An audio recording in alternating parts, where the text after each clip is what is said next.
যখন বিয়ে করছো তখন তো কইছো ভালোবাসার মানুষ, তোর আমার কিছু লাগবে না। এখন আবার এত টাকা টাকা করতেছো কে? এই যে ভাবি, এই যে চাবায় চাবায় কথা বলা বন্ধ করেন। আমার যখন ভালোবাসার মানুষ দরকার ছিল তখন আমি ভালোবাসার মানুষ চাইছি। এখন আমার টাকা লাগবে, আমি টাকা চাইতেছি। ভালো ভালো কইতেছি আমার 1 লাখ টাকা দেন। যদি টাকা না দিতে পারেন, আমার মা কইছে আমি না এই বাড়ি রেখেছি, সে আমার অন্য জায়গায় বিয়ে করবো, ওইখান থেকে টাকা নিই।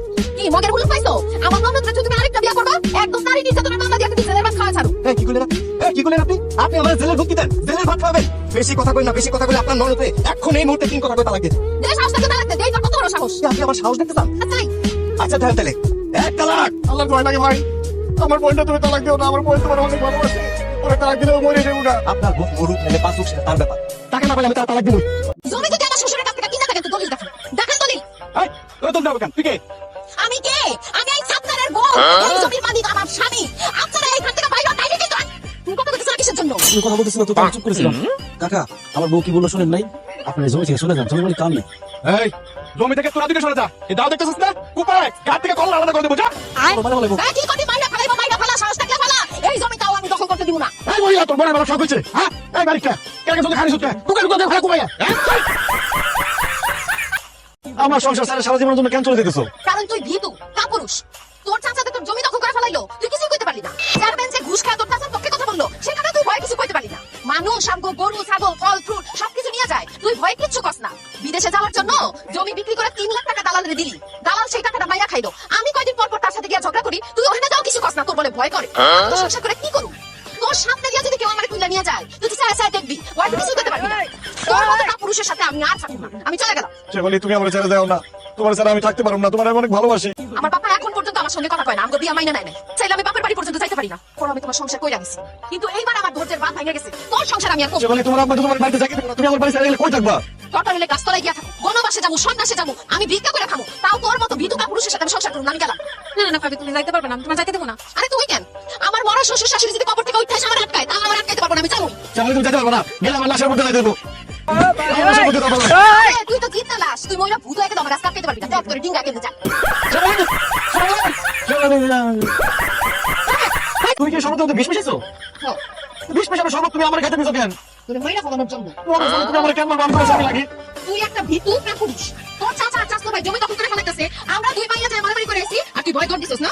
তোর মতো ভীতু কাপুরুষের বাচ্চা থাকার কোনো অধিকার নেই। তুই আমার সাথে খেয়ে মরবি, তারপর আমি আরেকটা বিয়ে দেবিস। না, না, না, আমি বিষ খাবো না, বিষ খাবো না। দেখো, একটা বিষ আমার গলার মধ্যে ঢুকলে আমি মরে যাবো, আমি না মরবো, আমার মাথা, আমার মাথা, আমার মাথা। আমি আমার চাচা আর চাচতো ভাইয়ের কাছ থেকে ওই বাগান আমি তোমার ফেরত এনে দিবো। কেমনে ফেরত না দিবা? তারপরে দেখলে তো উল্টা দিকে তুমি ভয় ধর দাও। ওই চেয়ারম্যানের কাছে বিচার দিবো। ওই চেয়ারম্যান আমার আব্বার খুব কাছের লোক ছিল। চেয়ারম্যান খুব ভালো করে জানে ওই জায়গার মালিক আমার আব্বাই। চেয়ারম্যানের কাছে বিচার দিলে চেয়ারম্যান চাচা আর চাচতো ভাইয়ের কাছ থেকে ওই জমি ফেরত এনে দিব। কালকে চেয়ারম্যানের কাছে গিয়া তুমি বিচার নিয়ে যাইবা, দরকার হলে সালিশ বসাইবা। যেতে হোক এই জমি উদ্ধার করে তোমার নিয়ে আসতে হইবই। আর যদি চাচার ভয় তুমি চেয়ারম্যানের কাছে বিচার নিয়ে না যাও, তাইলে ভাতের সাথে হোক, শরবতের সাথে হোক, পানির সাথে হোক, তোমার বিষ খাওয়া আমি মাইরা ফেলাবো। চিন্তা করিস না, আমি আছি তো নাকি? তোর বাপ পুত্রের খবর দিছি, আইতাছে। আসুক দেখ আমি কি কই। আপনি হঠাৎ করে জরুরি সংবাদ দিচ্ছেন, ঘটনা কি? এই সংবাদ দিছি, ঘটনা কি জানেন না? আপনার সাহস কত বড় যে আপনি ছাত্রের জমি দখল করে নিছেন? ছাত্র একটা বোকা শোকা ছেলে দেখে আপনি ভাবছেন চাকরি চিন্তা করবেন। এখানে কি আর লোকজন থাকে না? এই লালু সাইমন বাচ্চা একটা ছাত্রের জমি থেকে ছিল পাইতে পারবেন না। খবরদার করে দিলাম, যদি ছাত্রের জমি থেকে একবার গেছেন তাহলে আপনাদের বাপ পুত্রকে কিন্তু আমি জেলে ভাত খাওয়াবো দিলাম। আপনার সাথে দুটো কথা ছিল, এখন তাই তুমি বাইরে দেবো না, ছাত্র এখানেই থাকবো, যা বলার ছাত্রের সামনে বলেন। মাথাটা একটু ঠান্ডা করে 2 মিনিট আমার কথা কর। স্যার একটু বাইরে যা। আচ্ছা দা কি করেন শুনে এত ডাক দিলাইস? স্যার আপনি তো সবই জানেন, আপনারা জানাই তো ছাত্ররা বাড়ি দখল করছে, এখন আবার আপনি ছাত্রের পক্ষ নিয়ে হাঁটতে শুরু করছেন কেন? হ্যাঁ হাঁটতে পুরো কি করুন?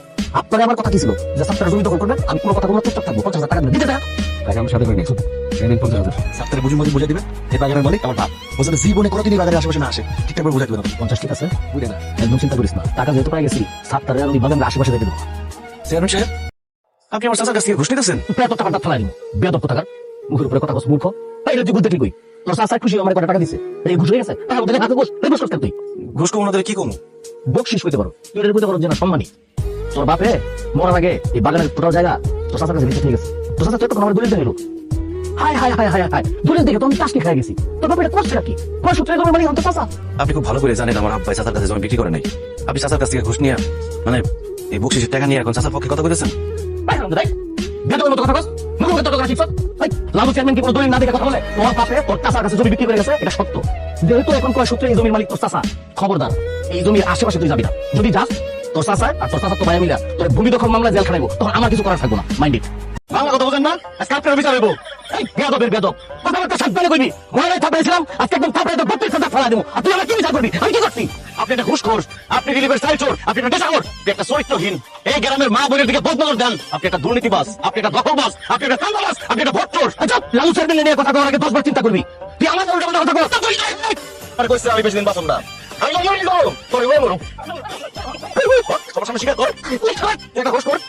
আমি ঘুষ খাই, ঘুষ খায়া বিচারের সিদ্ধান্ত উল্টাপাল্টা করি।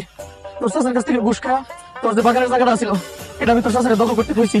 সরকার যে প্রত্যেক বছর গরিব দুঃখী মানুষের রিলিফের চাল দেয়, সেই চাল কই যায়? এগুলো আমি গরিব না দিয়া চুরি করে বেচা ফেলাই। তুই চেয়ারম্যান হয়েছিস কিভাবে ক? চুরি করে চুরি করে চেয়ারম্যান হয়েছি। এলাকার মধ্যে মানুষ সেবনে তো বাইরে গেছে কেন? কারণ এই ব্যবসার সাথে আমি জড়িত। যারা এলাকায় যারা ব্যবসা করে এরা সবাই আমার লোক, এই কারণে এলাকায় নেশা করে পরে বাইরে গেছে। বাগানের মালিক আমি, আমি আমার বাগানের সামনে আমু, সাহসে কি আছে? আপনি এখন এই মুহূর্তে আমার জমি থেকে বাগেন, চলেন। কি কইলি তুই? এই বাগান থেকে আমি চলে যাবো? হ্যাঁ, এখন চেয়ারম্যান কি বলছি তোর কাছে ঢুকে নাই? আর একটা কথা না কই এন থেকে জায়গা কিন্তু বাগানের ভিতরে পুত্র হয়ে যাবো, বাগান বাগান থেকে কোনো স্থান দাঁড়িয়ে যাবো, যা বুঝেছি। শেষবারের মতো কইতাছি চাচা, আমার বাগানের দখল ছাইড়া দেন, তাহলে কিন্তু খুব খারাপ হইব। কি কইলি তুই? খারাপ হয়ে যাবো? কি খারাপ হয়ে যাবে? এই বলো, এই দাদা কি করবি তুই? কি করবি? কি করবি? একদম জানি মেরে একবার জানি মেরে ভুল করতে বড় কথা মাফ করে দেবো। তুই আমার চাচা, তুই থাকবি আমার বাবার জায়গায়। আমার বাপ মারা যাওয়ার আগে তোর হাতে আমার তুলে দিয়ে গেছে, তো তুই আমার দেখে শুনে রাখতে পারোস, আমার দায়িত্ব নিতে পারোস। তা তো করস তাই, দিনের পর দিন তুই আমার অত্যাচার করছস। আমি এখন বাগানের দখল ছেড়ে দিলাম বাবাজি, দখল ছেড়ে দিলাম বাবাজি। আর জীবন কোকিলে বাগান আসুক না, তোমার কথা দিলে। শুধু বাগানের দখল ছাড়লে হইব না, যে গরু দুইটা নিয়ে গেছেন সেই গরু দুইটা ফেরত দিয়ে যাবেন। আর গাছ বিক্রি করে যেই টাকা কামাইছেন ওই টাকার অর্ধেক দিবেন। আর এখন থেকে আম জাম কাঁঠাল সব গাছের অর্ধেক আপনারা নেবেন, অর্ধেক আমগো দিয়ে যাবেন। দিবো দিবো দিবো বোমা দিবো দিবো, আমি গরুটা ফেরত দিবো, তারপর যে গাছ বসিয়ে টাকা তার অর্ধেক ভাগে দিবো। এখন থেকে ফল ফলালি যা হয় সব অর্ধেক ভাগ করে তোকে বাড়িতে পৌঁছাই দেবো। বাবা তুমি সত্তর আমার ছেড়ে দিবেন, আমার বাইরে লাগবে। কিন্তু তার আগে কানে ধরে বলেন, এখন থেকে কোনো নিরীহ লোক অত্যাচার করুম না, কারো জমি দখল করুম না, কারোর উপর জুলুম করুম না। যতদিন বাসুম ন্যায়ের আদর্শ নিয়ে বাসুম। কানে ধরে বলেন। কান ধরে বলতেছি, মানুষদেরকে অত্যাচার করবো না, কোনো নির্যাতন করবো না, কারোর গরিব বন্ধ করবো না। ততদিন পয়সা থাকি ততদিন না, আর দোষ পয়সা থাকো। বাড়ির মধ্যে তো একদম হানাই করে ঢুকে পড়তাছ। তোমার ভাইয়ের কাছ থেকে যে 1 লাখ টাকা আনার কথা ছিল আনছো? না আম্মা, কোনো টাকা আনি নাই। তোর কত বড় সাহস, তুমি টাকা ছাড়া আমার বাড়িতে ঢুকতাছো কেন? আপনার পোলা টাকারে বিয়ে করে নাই, আমারে বিয়ে করছে। আর এইটা আমার স্বামীর বাড়ি, এই বাড়িতে ঢোকার অধিকার আমার আছে। আর হারামজাদি কথাবার্তা হুশ করে কবি, কার সাথে কথা কইতেছিস তুই? হ্যাঁ, ফকিন্নির বাচ্চা কোনানকার, তোরে মাত্র 1 লাখ টাকা আনতে কইছি তোর ভার কাছ থেকে, তুই সেই টাকাটা নিয়ে আসতে পারছ নাই। তুই ঢ্যাং ঢ্যাং ঢ্যাং ঢ্যাং করতে করতে আমার বাড়িতে আইছস, আমার লগে সংসার করতে। ওই তোর কি লজ্জা শরম বলতে কিছু নাই? হ্যাঁ, আমি তোর সাফ সাফ কইতাছি, তুই যদি টাকা না আনতে পারস তোর লগে আমি সংসার করব না, তোর আমি তালাক দিমু। যৌতুক দেওয়া আর নেওয়া দুইটাই সমান অপরাধ। আমি শিক্ষিত মাইয়া, আমি কোনোভাবে এই অপরাধ করতে পারবো না। আমি আমার ভাইয়ের থেকে যৌতুক লাগে 1 টাকা আনতে পারবো না। যৌতুক আনতে পারবো না, আমার পোলা লগে সংসার করতে। এই তোর তালাক দে, এখন তালাক দে। তোর সংসার করো না, আমি ছুটাইতাছি খারাপ। তুমি ঠিক কইছো, তুমি ঠিকই কইছো, লগে আমি সংসার করব না। ওই এখন এই মুহূর্তে আমি তালাক দিমু। 1 লাখ। হারামির বাচ্চা, আমার বোন তোরে ভালোবাসা বিয়ে করছে, আর তুই সামান্য করে টাকার জন্য আমার বোনের তালাক দিতে চাস? যতকে লোভে আমার বোনের গায়ে হাত তুলছস, তোর স্ক্যাম জানি মেরে ফেলাম।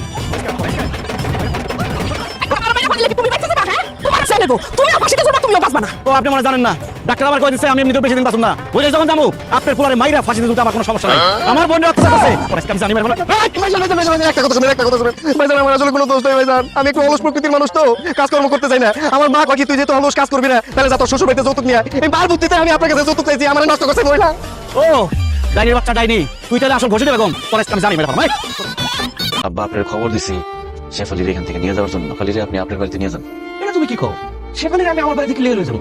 আব্বা আমি শেফালিরে ভালোবেসে বিয়ে করছি বলে আপনি আমাদের বিয়েটা মাইনে নেন নাই, আমার জামাই হিসেবে মাইনে নেন নাই। বিয়ে করছি আজকে 3টা বছর হইলো। 3 বছরের কোনো দিন আপনি আপনার বাড়িতে আমার ঢুকতে দেন নাই। আমার শ্বশুর শাশুড়ির আদর থেকে বঞ্চিত করছেন, শ্বশুর বাড়ির আপ্যায়ন থেকে বঞ্চিত করছেন। পরে যেহেতু আপনার পছন্দই না, আপনার মেয়ের আপনার বাড়িতে নিয়ে গিয়া আপনার পছন্দ মতো একটা পাত্র কাছে বিয়ে দেন। তুমি কি কইতেছো? দাও আব্বার শাস্তি তুমি আমার দিও না, আমি তোমার ছেড়ে কোথাও যাইতে পারবো না। এখন বলতেছো তুমি আমার ছেড়ে কোথাও যাবে না, কিন্তু আমি মরে গেলে আমার কবরের মাটি শুকানোর আগে তুমি একজনকে বিয়ে করবা। তোমাকে নারী জাতির আমি খুব ভালো করে চিনি। আমি ওইরকম নারী না, আমি তোমার ছেড়ে কোনোদিন অন্য কারো ভালোবাসতে পারবো না, বিয়ে করতে পারবো না। আমি মরে গেলেও তোমার স্মৃতি বুকে রেখে আমি সারা জীবন বাচ্চা থাকবো। বা তুমি চুপ করে দাঁড়ায় আছো কেন? তুমি আমার জামাইয়ের সাথে কত খারাপ ব্যবহার করছো, তাহলে তুমি বাড়িতে যাইতে দাও নাই, কোনোদিন জামাই হিসেবে মাইনা নাও নাই। এই জন্য সে কষ্ট পাইছে, আর এই কষ্ট নিয়ে সে যদি মারা যায় তাহলে আমি সন্তান হিসেবে কিন্তু কোনোদিন তোমার ক্ষমা করতে পারবো না। এইভাবে কথা বলিস না মা, তুই না বললো জামাই বাবাজির কাছে আমি আজকে মাপ চাই নিতাম। জামাই বাবাজির সাথে অন্যায় করছে। জামাই বাবাজি তোমাকে আমি আমার মেয়ের জামাই হিসেবে মাইনে নিলাম, তুমি আমার ক্ষমা করে দাও। আব্বা তোমার কাছে ক্ষমা চাইছে, মাফ করে দাও। আব্বার উপর আমার কোনো রাগ অভিমান নাই শেফালি। মরে গেলে তুমি আমার সংসার থেকে কি করবা? কে তোমার দেখাশোনা করবো? কে তোমার খাওয়া দাওয়ার ব্যবস্থা করবো? তোমার তো খুব একটা বয়স হয় নাই, এখানে থাইকা তুমি তোমার জীবনটা নষ্ট করো না। যাও তুমি আব্বার সাথে চলে যাও, নিজের জীবনটা সুন্দর করে সাজাই নাও। নামাজ পড়ার বয়স হওয়ার পর থেকে নিয়মিত নামাজ পড়া উচিত ছিল, আল্লাহর ইবাদত করা উচিত ছিল। দুনিয়ার মোহে পড়া সব ভুলে গেছি। আমি তো আর বেশি দিন বাঁচব না, তাই যেই কদিন বাঁচব নামাজ পড়ে আল্লাহর কাছে মাফ চাম, যাতে আল্লাহ আমার মাফ করে দেয়। শেফালি, আমি যেই কদিন বাইসে আসছি, আমি যদি নামাজ পড়তে ভুলে যাই তুমি আমার মনে করাই দিবে। আমি যদি নামাজ পড়তে অলসতা করি, তুমি ধমক দেওয়া হইলেও আমাকে নামাজ পড়তে পাঠাইবে। ঠিক আছে, বিশ্বাস করো, তোমার মধ্যে এই পরিবর্তন দেখে আমার যে কি ভালো লাগতেছে, বেশি ভালো লাগতো তুমি যদি সারা জীবন আমার সাথে বাইচা থাকতে পারতা। কুল্লু নাফসিন যায়কাতুল মউত, অর্থাৎ প্রত্যেকটা প্রাণীর এই মৃত্যু স্বাদ গ্রহণ করতে হইবে।